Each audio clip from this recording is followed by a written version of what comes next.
Bonjour les graphes, ravi de vous retrouver pour cette nouvelle vidéo. Aujourd'hui, on va parler, vous le savez, c'est dans tous les médias, etc. Michael Burry. Donc Michael Burry qui a shorté Tesla. Et alors, il y a plusieurs informations qui sont importantes à prendre en compte ici. Et surtout, une nouvelle fois, c'est la désinformation. Et ce qui me gêne un petit peu plus, c'est que soi-disant, pas mal de médias financiers, des experts, etc., ne voient pas finalement ce qui est important de voir dans cette information. Alors on va resituer. Michael Burry, donc, il a un hedge fund, un fonds qui s'appelle Sion. Il est surtout connu parce que il y a un film qui est sorti sur lui, le Big Short, hein, vous savez. Donc il avait parié notamment sur la grande crise des subprimes. Et là aussi, il y a des choses qui me gênent dans le film où justement on fait l'avènement en gros de l'investisseur qui a une énorme conviction, si ce n'est une certitude, et qui va mettre quasiment all-in et qui, voilà, au niveau du timing, va pas forcément avoir le bon timing et va se prendre jusqu'à moins 50%.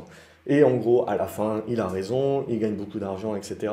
Mais la leçon que l'investisseur va retenir, c'est que finalement, en bourse, il faut avoir des énormes convictions, des énormes certitudes, quasiment faire du all-in. Et puis après, même si on a tort et qu'on se prend du moins 50%, il suffit d'attendre. Alors bien entendu, il y a de belles histoires comme ça où les personnes vont gagner énormément en ayant attendu, etc. Mais il y a d'autres histoires, évidemment, dont les médias ne vous font pas cas, on ne fera pas un film là-dessus, personne ne va aller le voir. C'est surtout une large majorité de personnes qui ont fait ce genre de pari, ce genre avec des certitudes, et qui n'ont jamais remonté la pente, et qui potentiellement ont tout perdu. Je referme la parenthèse, donc Michael Burry, c'est un gérant que j'affectionne quand même, et c'est un gérant qui est assez value, hein. Il faut bien faire la différence aussi, donc il faut bien comprendre de là où il vient, quel est son profil. C'est un gérant qui est très orienté value. Et donc il est assez orienté également, on va le voir, vieille économie, et il essaye justement un petit peu d'aller chercher des actions qui sont sous-valorisées. Alors bien entendu, ça n'empêche pas que de temps en temps, ils se plantent et des actions sous-valorisées peuvent devenir plus sous-valorisées encore parce que tout simplement, c'est ce qu'on appelle un value trap, des pièges de valeur où finalement le titre est sous-valorisé mais parce que il va continuer à détruire de la valeur avec le temps. Et donc là, l'idée que l'on se fait, c'est évidemment, on a fait Michael Burry, Sion, donc son hedge fund, et puis short Tesla. Donc il a shorté Tesla. Après, Michael Burry, il a dit pas mal de choses, notamment sur l'avènement d'un crack boursier également. Il a dit aussi beaucoup de choses sur les trackers, et je vais essayer justement de lier tout cela. Donc ce short Tesla.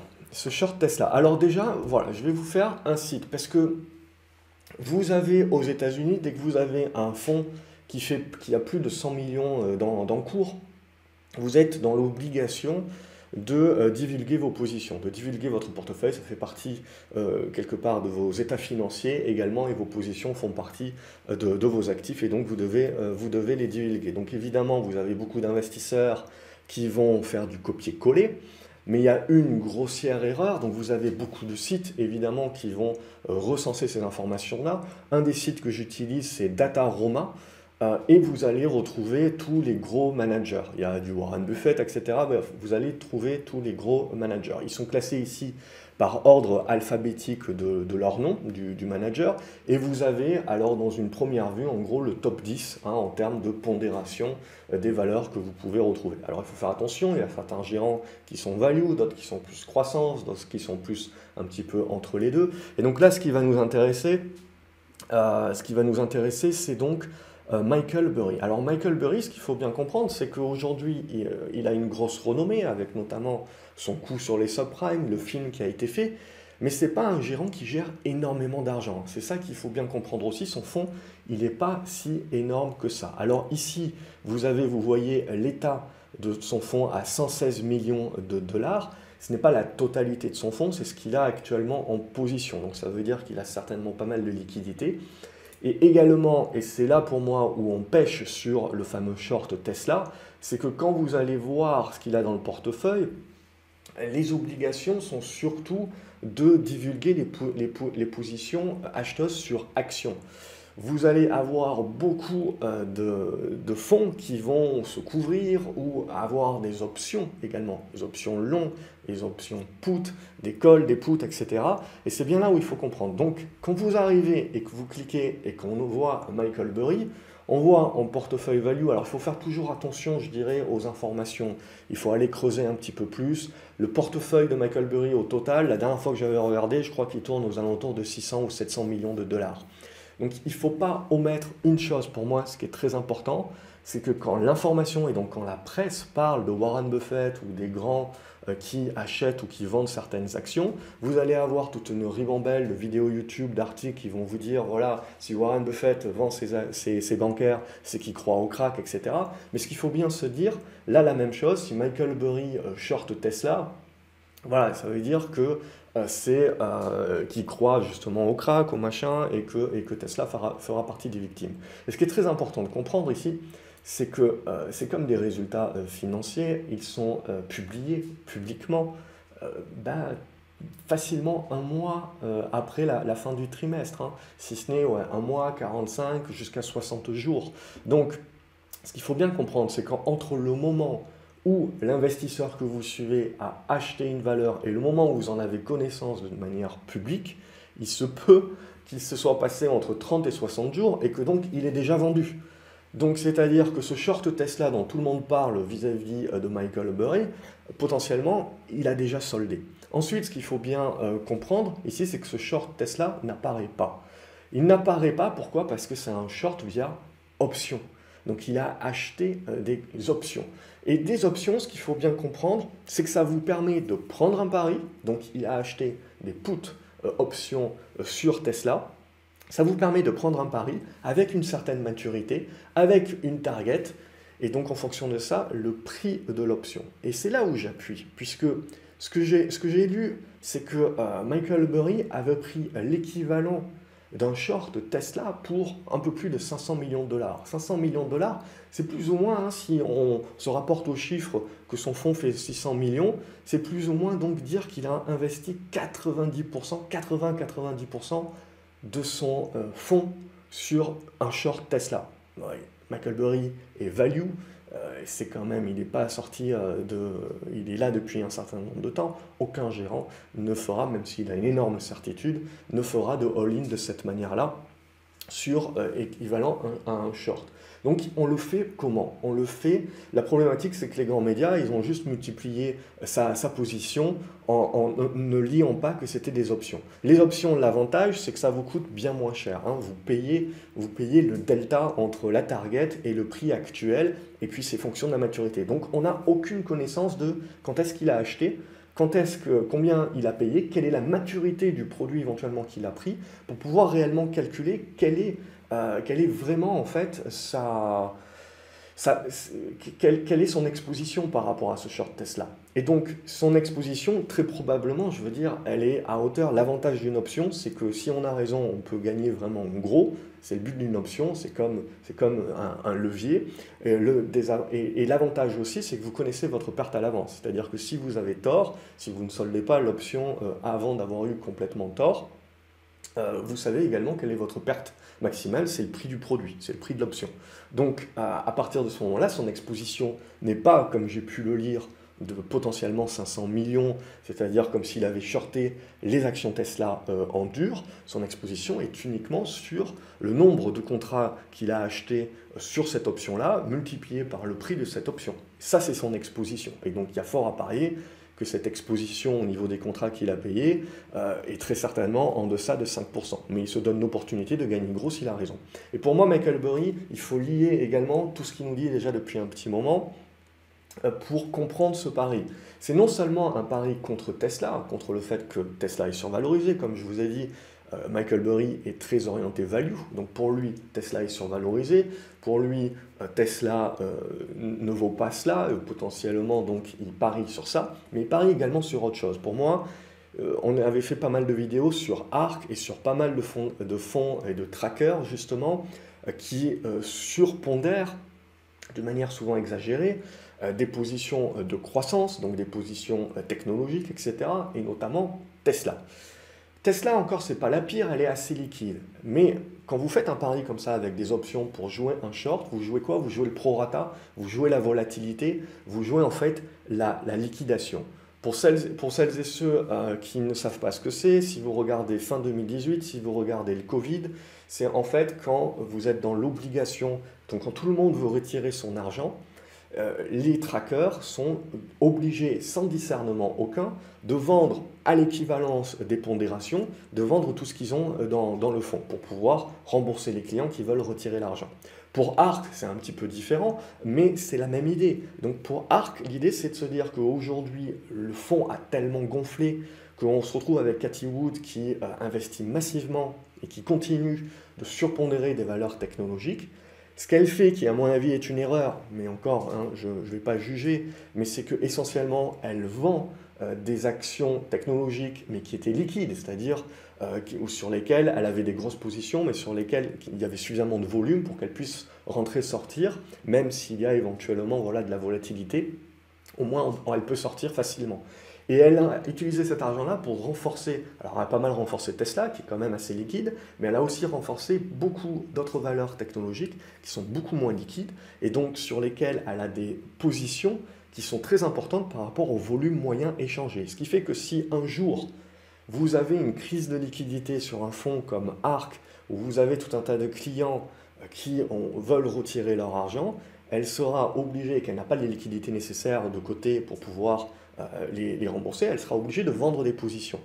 Et donc en fait, pour moi, Michael Burry, il joue également sur ça. Et alors il prend Tesla, mais on pourrait prendre d'autres valeurs plus illiquides également, pour jouer aussi ce double effet, non seulement que c'est survalorisé, non seulement l'effet prorata, mais aussi l'effet de liquidation qui peut obliger certains fonds, comme on l'a vu sur GameStop, etc., à l'inverse, hein, c'est les vendeurs à découvert qui ont dû liquider leur position et donc racheter leur position. Là, en l'occurrence, c'est les acheteurs, à un moment donné, qui sont obligés de prendre leurs pertes et qui donc, en se faisant, et comme ils sont gros, vous avez ce que vous avez expliqué, hein, on a agrandi la salle de concert, mais les portes de sortie de secours sont de la même taille. Et quand tout le monde veut sortir en même temps par la porte de sortie de secours, il n'y a pas suffisamment de contrepartie à l'achat, et c'est là justement où vous avez les plus gros prorata. Et à mon avis, Michael Burry joue ça sur Tesla, et vous avez certainement un paquet d'autres investisseurs qui vont jouer ça sur pas mal de valeurs survalorisées, technologiques, qu'a Cathie Wood, sur lesquelles elle est en train de se surexposer, en étant trop grosse par rapport à la liquidité du titre. Et c'est ça qui, éventuellement, si elle se retrouve à un moment donné dans un crunch, hein, dans un squeeze, elle sera obligée de sortir, pas au meilleur prix, de manière très rapide. Et vous l'avez vu avec le phénomène Archegos, hein, ça peut aller très très vite. Et donc pour moi, Michael Burry joue sur ça. Mais donc globalement, ce qu'il faut bien se dire, c'est faire attention aux médias.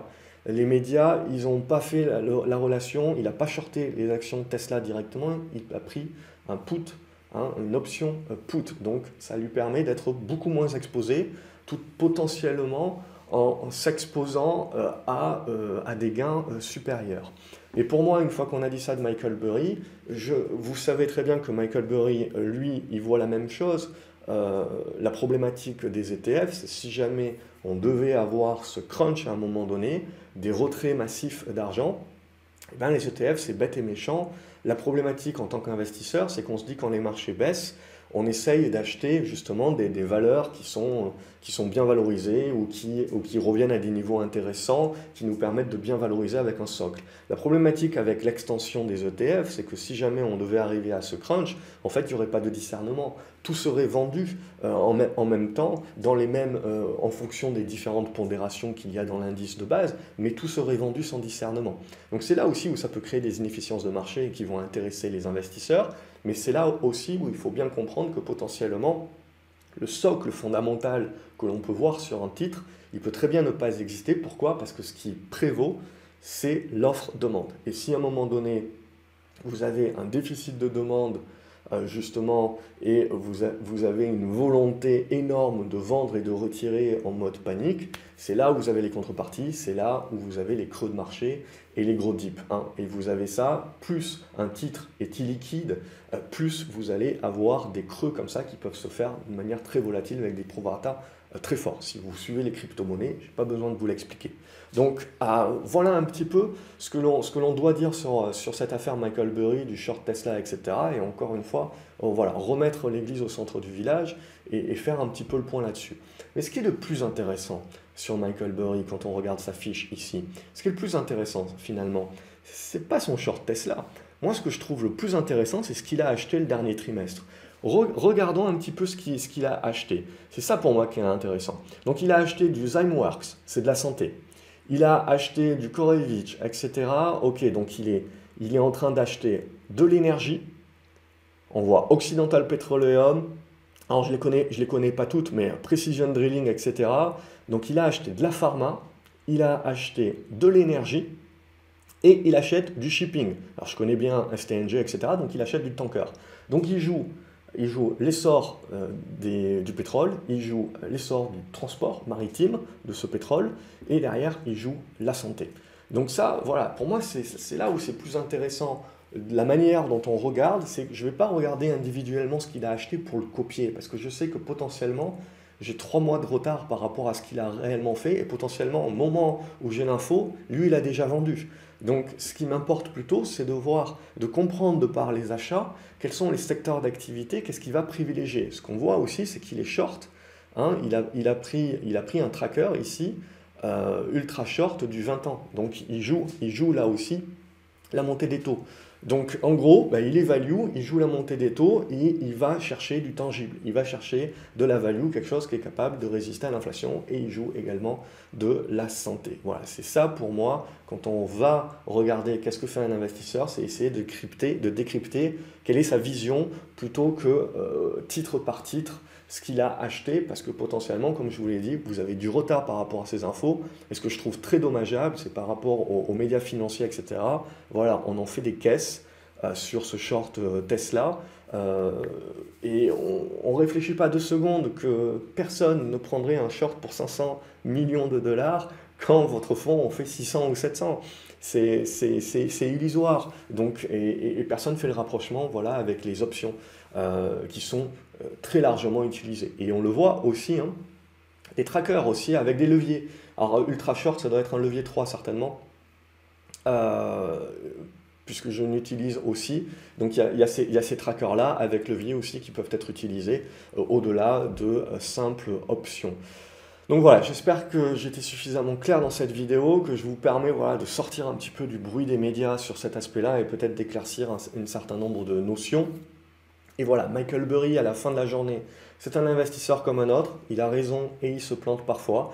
Il a eu un coup d'éclat et il continue, je trouve, à avoir de bonnes idées, etc. Mais il se plante aussi. Hein. La dernière en date, par exemple, c'était Géo. Hein. Donc j'ai vu aussi, si vous allez voir ici dans l'activité, on a vu, il avait acheté à l'époque, donc le trimestre d'avant, il avait acheté à 8 $. Et vous ne savez que maintenant qu'il a vendu. C'était pour 5%, donc il avait du discovery, etc. Là où c'est très complexe, c'est que vous savez ce qu'ils achètent et ce qu'ils vendent, mais vous ne savez pas quand exactement. Et donc le moment où vous avez l'info, potentiellement, le portefeuille a quand même pas mal bougé éventuellement. Donc voilà ce que je voulais vous dire un petit peu sur tout cela. J'espère que ça vous a été utile. N'oubliez pas voilà, d'aimer et de partager la vidéo pour que ça aide un maximum de gens et aussi à y voir potentiellement plus clair par rapport à ce qui est généralement vendu comme info. Et à vous abonner à la chaîne en cliquant sur la petite clochette, comme ça vous ne loupez pas les prochaines vidéos. Quant à moi, je vous dis à la prochaine. Je vous retrouve dans les commentaires pour savoir ce que vous en pensez. À quoi ça vous fait penser et quelle idée vous avez aussi derrière la tête. Est-ce que vous allez suivre éventuellement ce que fait Michael Burry ou pas? Et je vous retrouve à la prochaine vidéo. Salut les graphes!